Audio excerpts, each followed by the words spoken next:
Fala galera, tudo bem com vocês? Voltamos novamente com o nosso quadro queridinho Descomplica Voito, mas agora numa temática diferente, numa temática Lean Six Sigma. Hoje vamos abordar as métricas Six Sigma e como a gente pode calcular elas. Se você sempre teve essa dúvida ou quer saber como fazer, então vem comigo! Pra quem ainda não me conhece, meu nome é Suelen e eu faço parte da Voito. Não se esqueça de se inscrever no canal, dar um joinha no vídeo e compartilhar esse vídeo com os amigos para ajudar o nosso conteúdo a chegar a cada vez mais pessoas. O Six Sigma, assim como o Lean, tem como objetivo melhorar os processos a fim de minimizar os erros possíveis que ocorrem dentro desse processo e atingir a melhoria contínua.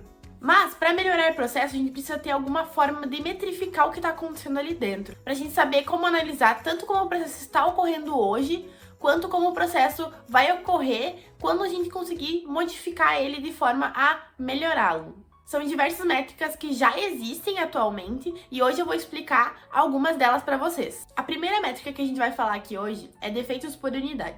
Os defeitos nos produtos finais podem acarretar em vários problemas para a empresa. Por quê? Porque a gente tem clientes que dependem desse produto para fazer aquela funcionalidade que a gente está prometendo. Se a gente entrega um produto com defeito, a gente vai gerar um cliente insatisfeito e com razão, né? Então, é muito importante que a gente tenha formas de controlar quantos defeitos estão ocorrendo e por que eles ocorrem. A métrica de defeitos por unidade, ou também chamada de DPU, ela vai medir quantos defeitos no total há por unidade daquele produto que a gente está produzindo. Então, vamos pegar, por exemplo, o exemplo de um guarda-chuva. Se ele vier com furinhos, ele não vai estar fazendo aquela função que é prometida por ele, né? Que é realmente proteger a gente nos dias chuvosos. Por isso, esse produto ele vem com defeito. Para calcular ele é muito fácil, é só pegar o número de defeitos presentes dividido pelo número de unidades totais de guarda-chuva que a gente tem. Vamos supor então que a gente tem 90 unidades de guarda-chuva e dessas 90 unidades a gente achou 17 furos. Então o nosso DPU vai dar 0,189. Fácil, né? A próxima métrica são os defeitos por oportunidade. Ao contrário do DPU, que calcula os erros que já aconteceram naquele produto, no caso do DPO, a gente vai calcular quais oportunidades que existem para aquele erro acontecer. Ficou difícil de entender? Então eu vou clarificar aqui com vocês. No caso do guarda-chuva, a gente já notou que ele é frágil e, portanto, ele apresenta alguns defeitos durante o processo de fabricação que causam aqueles furinhos, né? Então a gente vai fazer uma análise do processo de produção para entender onde aqueles furinhos podem estar sendo produzidos. Feita essa análise, a gente notou 4 pontos críticos no processo de produção.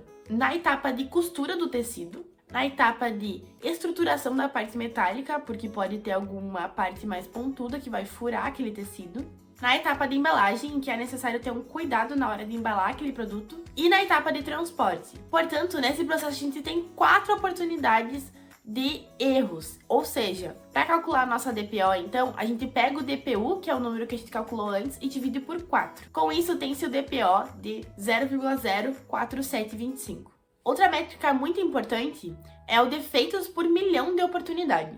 Num processo de pequena escala, ela pode não parecer tão usual ou tão prática, mas em processos em grande escala, onde são produzidos milhares de produtos por dia, ela é muito interessante para avaliar realmente qual o nível de defeito que a gente tem naquele processo. Para calcular essa métrica é muito fácil, é só multiplicar a nossa DPO por 1 milhão. No caso do guarda-chuva, a gente teria 47.250 defeitos por milhão de oportunidade, ou seja, é um número bem alto. Esse número alto indica que há muito espaço para melhoria nesse processo, ou seja, a gente pode aplicar o DMake, por exemplo, para obter uma melhoria contínua e melhorar esses números. Quer saber como fazer isso? Eu vou deixar um vídeo aqui no card que pode te ajudar. Seguindo então, a gente tem o rendimento de primeira passagem, ou RPP. Ele busca metrificar em uma etapa do processo quantos produtos finais saíram sem nenhum defeito. Para calcular essa métrica, basta pegar o número de peças saídas do processo sem nenhum defeito, dividido pelo número de peças totais produzidas. Em relação aos guarda-chuvas, supondo que dos 90 guarda-chuvas que a gente analisou,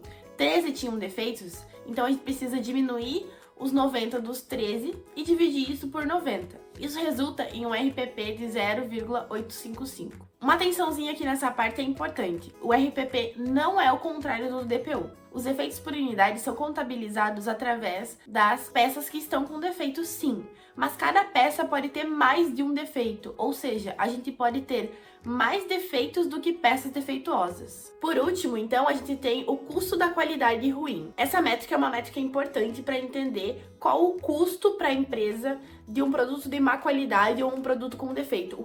Quanto recurso ela gastou em cima disso e, consequentemente, desperdiçou, né? No caso do guarda-chuva, a gente precisa analisar quantas horas foram gastas fazendo aquele guarda-chuva, quanto material foi gasto, quanta energia foi gasta, qual o custo de tudo isso e assim por diante. Somando tudo isso, a gente vai chegar no custo da qualidade ruim desse guarda-chuva. O Descomplica Voito vai ficando por aqui, mas não se preocupa que logo a gente tá de volta. Não se esquece de dar um joinha nesse vídeo, curtir, compartilhar com os amigos e se inscrever no canal. Até a próxima!